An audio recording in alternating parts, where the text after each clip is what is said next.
What's up, class? Welcome to Mr. Boyette's math review on Unit 3. Today we're going to be talking about fractions. So many of you have completed the fractions test by now, and I just wanted to quickly go over some things I noticed that were consistencies in what you guys needed help with. So the first thing I want to talk about is converting and reducing. So I noticed on the test that when you are converting and reducing, that when you were converting, some of you were converting regular fractions. So let me just say this right now. A regular fraction is a fraction in which the numerator, which is the top number, is smaller than the bottom number, or the denominator. When you have that, so when you have a smaller number on top, you do not need to convert it, all right? It's actually impossible to convert it. So the only numbers you should be converting are improper fractions, which have a bigger number on top. So if you're doing an adding problem and you've just added two fractions together and your answer has a bigger number on top than it does on bottom, yes, please convert it into a mixed number. If it doesn't, do not convert it, because what you are actually doing is you are changing the value of that number by doing so. So, for example, a fraction with a smaller number on top is actually a number that is less than 1. And when you convert it, you're changing it to a number greater than 1. So you're actually changing the value of the number. So you're always going to get the wrong answer if you do that. On the other hand, reducing is not changing the value, but simply changing the proportional numbers. Basically just changing the numbers to be smaller, but it has the same value. For example, 2 over 4 is the same thing as 1 over 2. 2 parts over 4 is half of 4, and 1 part over 2 is half of 2. So you're not actually changing the value of it. Okay, so that's the first thing I noticed. So you guys were converting when you didn't have to. And then on the reducing, I do want to make sure that you guys know that on reducing, there is a kind of an easy way to figure out if you have to reduce or not. So some of you are reducing almost all the way and then you just don't follow through with it, or you don't reduce properly. So remember, a couple things about reducing. You have to divide each side by the same number. So you can't divide the top by 2 and the bottom by 4. You have to do it evenly by both. So you have to find a number that goes into both the top number and bottom number evenly. The easiest way to do this is just use those 4 methods that I went over on my online video. So I have a video on my website that goes over that. I'm going to quickly go over it right now. So the first method, and you guys can go ahead and take notes on this. The first method is if both numbers are even.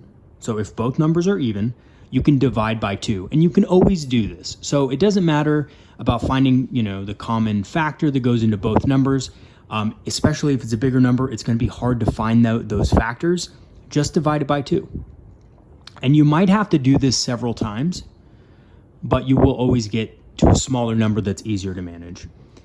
The second method is if both numbers end in 5 or 0. So if you have a 55 over 75 and you're not quite sure what the common factor is, just divide it by 5. If you notice that, you can divide by 5 and you will get a smaller set of numbers in which you can more easily find that common factor. All right, method number 3. If both numbers end in zeros, you can simply cancel out the zeros. So let's say you have, let's go ahead and write it down here. Let's say you have 100 over 1,000. And you're like, well, both numbers are even. I can divide by 2, but that's going to take forever, right? Well, for each 0 on top, you can cancel out a 0 on bottom at the end. So just do that. And it's the same thing as dividing by 10. So if you're wondering, well, what's that equivalent to? You can divide both sides by 10. Same thing, just quicker. So 2 for 2 there, we get 1 over 10. And you can't do any more because you have no more zeros to cancel out on top. So that's the third method. And the fourth method is common factors. So common factors is the hardest one for people, but let me go ahead and give you a quick example of when common factors would be helpful. So let's say that you have 7 over 21. Okay, now obviously we can't use any of the 3 methods because it doesn't end in 0, 5, and it's not even. So what you have to do is you have to ask yourself, what are the factors of the top number and bottom number? Now, factors are numbers, and you can go ahead and write this down in your notes. Factors are numbers that multiply together to equal a result. So this number is 7. So what two numbers multiply to equal 7? 7 and 1. That's it, right? And what two numbers multiply to equal 21? 7 and 3. So now, because you have a match, 7 and 7, you could just divide both sides by 7 and get your fully reduced answer, which will always be the remaining two factors, 1 over 3. Or you could just divide by 7 and you'll get the same thing. Okay, so 7 divided by 7 is 1. 21 divided by 7 is 3. So that would be 1 over 3. Okay, so that's basically how reducing works. That's the simplest way to do it, in my opinion. There is a more enhanced, set of rules. I think there's you can go up to 15 different things. If both numbers are divisible by 6, divide by 6. That's a lot to memorize. So if you stick with these core 4 methods, these 4 core 4 methods, I think that'll be sufficient for the GED. You might not have to reduce that much on the GED because remember, your calculator that you can use on the GED will always auto reduce your answers. All right, but not always. Remember, the first 5 questions on the test, you don't get to use a calculator. So you do have to know at least the basics of reducing, because there's often a fraction problem within those first 5 problems. Okay, now let's go ahead and move on to adding and subtracting. So in adding and subtracting, the main thing is you're finding a common denominator.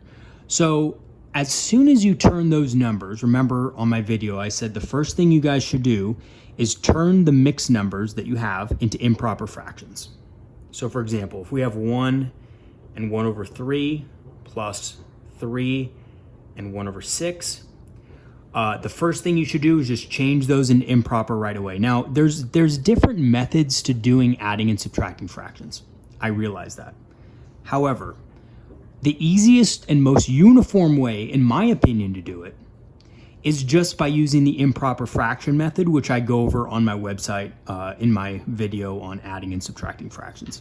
That's the easiest, most uniform way to do it because that method will work with adding and subtracting in all forms. So you don't have to worry about the borrowing method or anything else.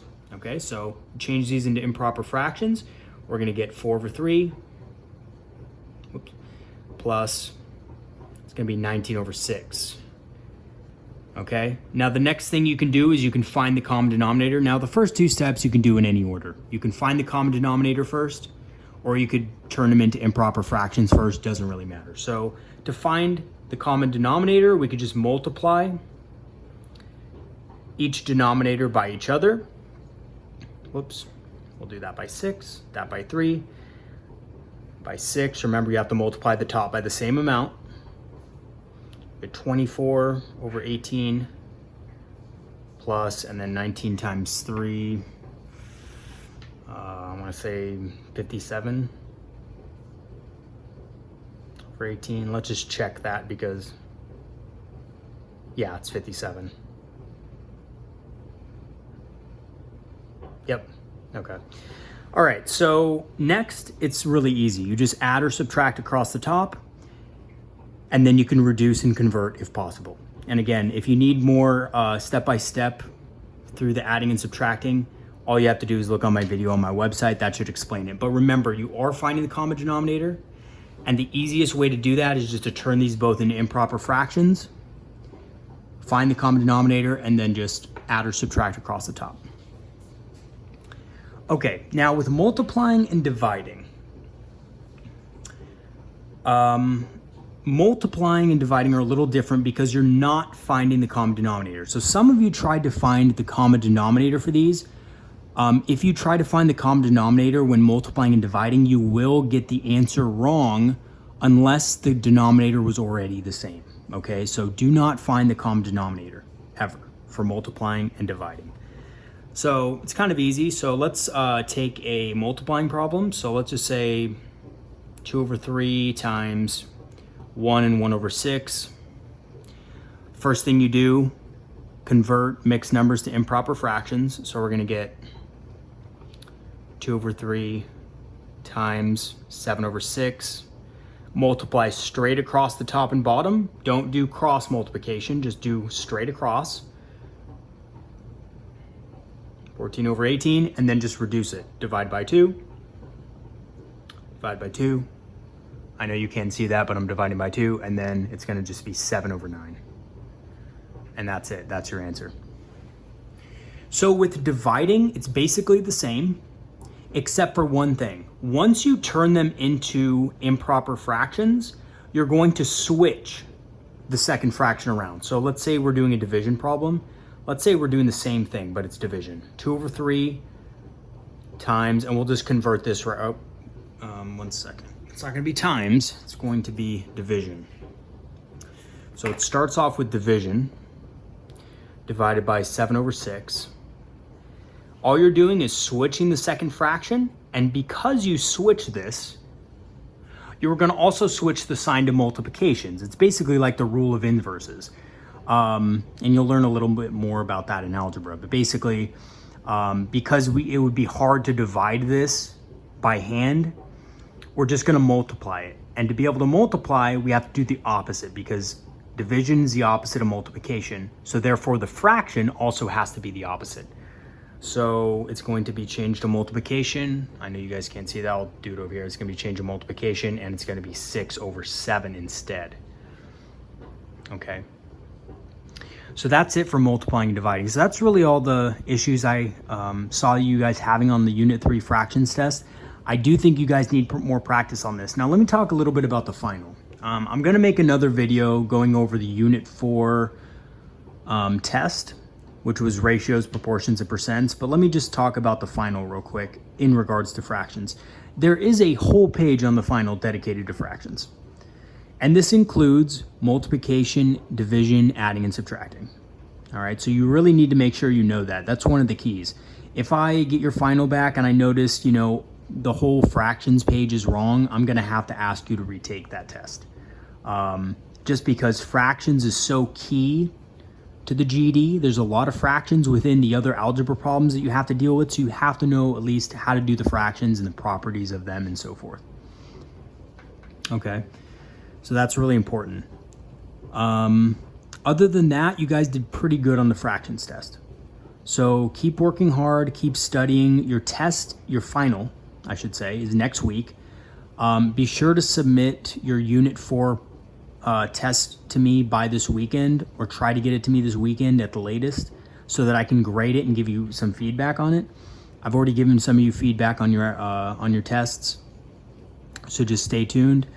And also stay tuned to the science videos. I'm gonna probably do about maybe 2 more science videos if I can, 1 more if possible. I know that's to be honest with you, it's less than what we do in the year, but I hope that you guys are taking notes on the videos and stuff like that. So it's not gonna be the whole book, but no big deal on that one. Okay, if you guys have any science questions for me, just let me know.